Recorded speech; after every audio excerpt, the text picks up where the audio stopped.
안녕하세요. 날마다 기막힌 정의 박주호 목사입니다. 새로운 한 주가 시작이 되었습니다. 오늘도 주님의 은혜 평강이 여러분들과 함께 하시기를 주님의 이름으로 기도합니다. 우리는 계속해서 여호수아의 말씀을 함께 살펴보고 있습니다. 오늘은 여호수아 16장 요셉의 두 아들에 대한 기업의 경계에 대해서 함께 말씀을 나누도록 하겠습니다. 1절입니다. 요셉 자손이 제비 뽑은 것은 여리고샘 동쪽 곧 여리고 곁교단으로부터 광야로 들어가 여리고로부터 베델 산지로 올라가고, 여기서 요셉 자손이라는 것은 므낫세와 에브라임 지파를 의미하고 있습니다. 그래서 우리는 요셉에 대한 스토리를 잠깐 나눠보고자 하는데요. 요셉을 일컬어서 우리는 구약의 예수라고 부르기도 하고 또 작은 예수라고 부르기도 합니다. 왜냐하면 그의 삶이 예수님의 삶과 너무나 닮았기 때문에 그렇죠. 그는 어린 시절의 별명이 꿈꾸는 자였습니다. 그의 형제들로부터 그는 꿈쟁이라고 불려졌었죠.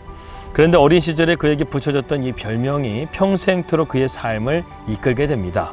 그는 평생토록 유별난 삶을 살면서 꿈꾸는 자로 살았고 또한 꿈을 이루어 나가는 삶을 살았다는 것입니다. 그런데 그에게도 시련이 찾아왔습니다. 10대 소년 그는 형들의 시기를 받아서 노예 상인들에게 팔려 애굽으로 끌려가게 되죠. 그는 노예의 삶을 살면서도요, 꿈꾸는 삶을 살았습니다. 그가 애굽에서 보디발이라는 고위직에 종사하는 주인집에 살면서도 그는 신분은 노예였지만 노예처럼 살지 않았어요. 그는 하나님을 모시고 살아가는 하늘의 아들로서 살았다는 것입니다. 그러다가 보디발의 아내의 유혹을 뿌리치다가 억울하게 감옥에 갇히게 되죠. 그러나 요셉은 그러한 억울한 일을 당했음에도 불구하고 여전히 하나님과 동행하는 삶을 살아냅니다. 하나님은 그러한 요셉과 함께 하시면서요, 그의 길을 형통하게 인도해 주셨습니다.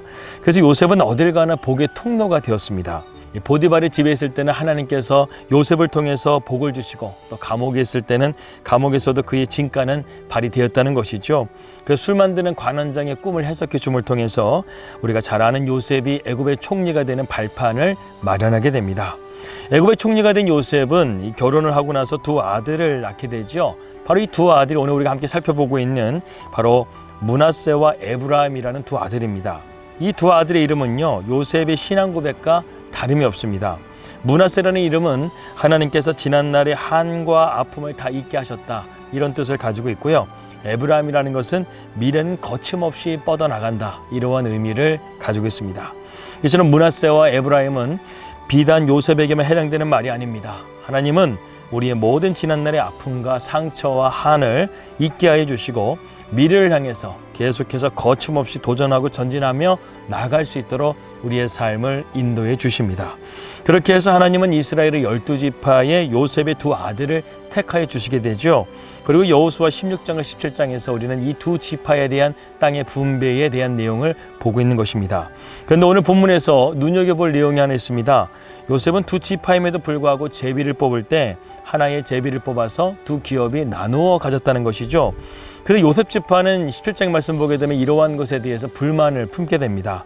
그렇지만 여호수아로부터 그들은 기업 내의 미개간지에 개척을 하게 되면 절대로 너희가 받은 기업이 적지 않다라고 말하면서 그렇게 미개척지를 개척하면서 너희 땅을 이루어 가라, 이렇게 말씀을 하게 됩니다. 결국 므낫세 지파는 인구 비례에 비해서 분배하는 원칙으로 에브라임보다 2배나 넓은 땅을 차지하게 되고 이 땅 분배가 결정이 되어지게 되죠. 그런데 우리가 오늘 주목할 말씀이 바로 10절에 있습니다. 그들이 게셀에 거주하는 가나안 족속을 쫓아내지 아니하였으므로 가나안 족속이 오늘까지 에브라임 가운데에 거주하며 노역하는 종이 되었더라, 이렇게 말씀하고 있습니다. 여기 보게 되면 에브라임 지파가 여호수아에게 분배받은 기업이 게셀이라는 그 지파가 있는데요, 그 지파를 쫓아내지 않고 종으로 삼았다고 말씀하고 있습니다. 이것은 그들이 강해서가 아니었습니다. 이미 강한 족속들은 7년 전에 이 가나안 정복 전쟁을 통해서 모든 족속들이 다 이스라엘에게 굴복한 상황입니다. 이 게셀 족속을 그들이 남겨둔 것은 다른 이유가 아니었어요. 그들이 자기들에게 전혀 위협이 되지 않는다고 생각하고 그들을 종으로 삼으려고 했다는 의도가 깔려 있었다는 것입니다. 성경 어디에도 게셀 지파가 이스라엘을 대적했다는 말씀은 단 어디에도 찾아볼 수가 없습니다. 그러나 문제는 그들을 통해서 가나안의 문화가 이스라엘 백성들 안에 파고들어서 결국에는 하나님의 진노를 받아 멸망에 이르게 됐다는 사실을 우리는 기억해야 한다는 것이죠. 이것을 오늘 우리에게 주는 영적인 교훈이 있습니다. 그것은 죄는 아무리 작고 사소한 것이라 할지라도요, 우리의 영혼을 파멸시킬 수 있다는 사실을 우리는 기억해야 합니다.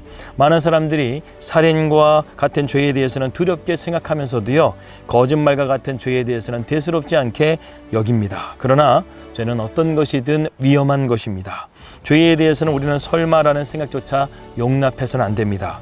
댐이나 제방이 무너지는 이유는 아주 작은 틈으로부터 시작된다는 것을 우리는 잘 기억해야 됩니다. 마찬가지로 우리가 사소하게 여기는 죄가 마침내는 우리의 영혼을 파멸로 몰고 간다는 사실을 우리는 깨달아야 됩니다. 그러므로 우리의 죄는요, 아무리 작은 것이라도 사소하게 여기지 말고 항상 경계하고 그 죄를 멀리하며 우리가 거룩한 삶을 살 수 있기를 바랍니다. 시편 97편 10절의 말씀은 이렇게 말합니다. 여호와를 사랑하는 너희여, 악을 미워하라. 저가 그 성도의 영혼을 보존하사 악인의 손에서 건지시느니라. 에베소서 5장 3절 말씀도 이렇게 말씀하고 있습니다. 음행과 온갖 더러운 것과 탐욕은 너희 중에서 그 이름이라도 부르지 말라. 이는 성도의 마땅한 반이라. 이렇게 말씀했습니다. 오늘 우리는 요셉의 이야기와 또 두 지파의 땅 분배, 그리고 죄는 어떤 모양이라도 우리가 반드시 버려야 된다는 사실을 배웠습니다. 배우면은 순종하면 됩니다. 우리 인생의 앞날은 오직 하나님께 있고, 우리는 하나님 앞에서 거룩하게 살 때 우리는 이러한 하나님의 약속의 소망을 얻게 될 것입니다. 기도하겠습니다. 하나님 아버지 감사합니다. 오늘 우리에게 귀한 말씀을 주시고 우리의 삶이 죄는 어떤 것이라도 그것을 우리가 버리게 해 주시고 우리의 삶 가운데 거룩한 삶을 추구하며 하나님의 약속의 소망을 바라보고 믿음으로 나아가게 하여 주시옵소서. 예수 그리스도 이름으로 기도하였습니다. 아멘. 예, 오늘도 평안한 하루 되시고요. 저는 내일 뵙도록 하겠습니다. 우리 믿음으로 승리합시다. 할렐루야.